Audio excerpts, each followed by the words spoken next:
Hello. Today, our group presentation is on Black migration and movement. We're going to be talking about the identity, belonging, resistance, and liberation of Black migration and movement. Let's go to our team members. It is Ruby Ramirez, being me, and Kylie Brockes. So those two are the ones you guys are going to be hearing in today's presentation. Let's go to a little background. Okay, so our background information is going to be based off of four things. The first being transatlantic slave trade. This was the earliest and most violent form of forced black migration. It's where millions of America has always been shaped by anti-black systems. Our second is racial formation in early America. This is where blackness was constructed as social and political as, as a social and political category used to justify enslavement and exclusion. Our third one is the Great Migration, which happened between 1960 through 1970. That is a lot of years. It's where over 6 million centered. Now I'm going to talk about the current realities. So, what's happening in today's society? I'm going to talk about four things. The first being modern migration from Africa and the Caribbean. This was like diverse black migrants come to the U.S. for education. Applying Black Studies frameworks. First is racial formation. This means people are racialized differently depending on where they go.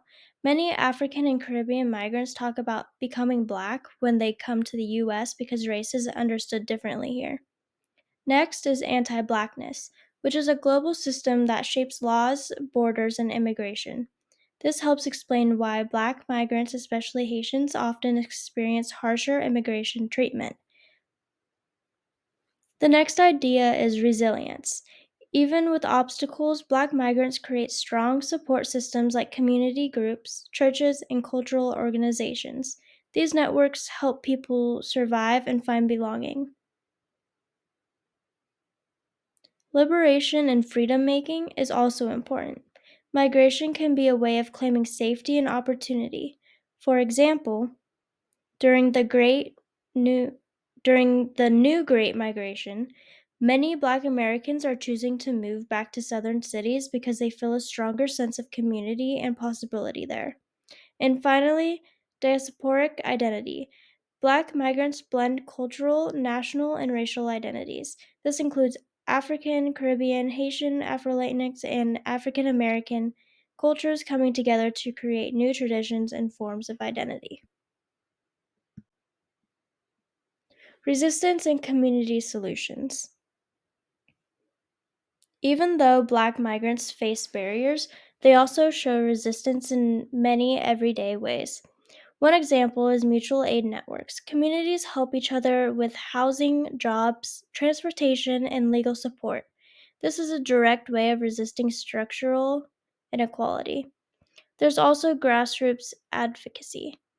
Organizations work to change harmful immigration policies and push for better protections for asylum seekers.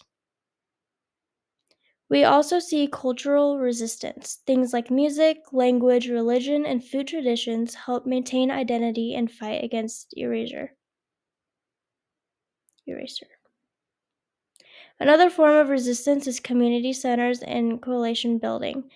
These are places where Black migrants and long established Black communities come together to build connection and belonging. And lastly, economic empowerment. Even with barriers, Black migrants continue creating businesses, working in essential jobs, and finding ways to support their families. This creates mobility despite exclusion. Imagining futures.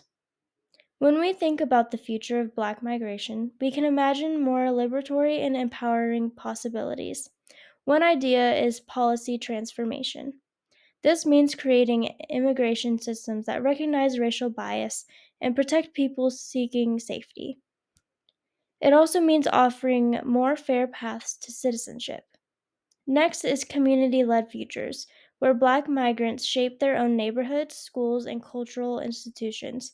You can already see this in cities like Atlanta and Houston, where Black communities are growing and thriving. Transnational solidarity is another important idea. Stronger connections between African, Caribbean, Afro-Latinx, and African American communities. These global relationships help build unity and support. Another vision is belonging without borders, where Black mobility isn't limited by discrimination or violence. Overall, we can imagine migration as a way of creating new futures rooted in safety, joy, culture, and freedom. So here are 3 discussion questions. So, number 1, how does understanding both historical and contemporary Black migration help us see migration not just as movement, but as a form of resistance and freedom making? 2. In what ways do anti-Blackness and racial formation continue to shape the experiences of Black migrants today? And how do communities create belonging in spite of these barriers? And last, what would a more just and liberatory future look like for Black migrants? And what roles can policy, community activism, and collective imagination play in getting us there?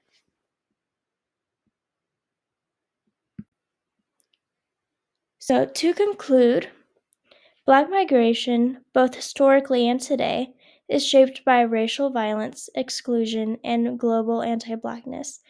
But at the same time, it's also a powerful expression of resilience and freedom making. Black migrants build community, belonging, and cultural strength wherever they go. When we look at migration through Black studies frameworks, we can see that it's not just about movement, it's about creating new opportunities, identities, and futures. Understanding these stories helps us imagine a world where Black mobility is valued and protected, and where all Black people can move freely and with dignity. Here's our works cited. And then thank you so much for watching.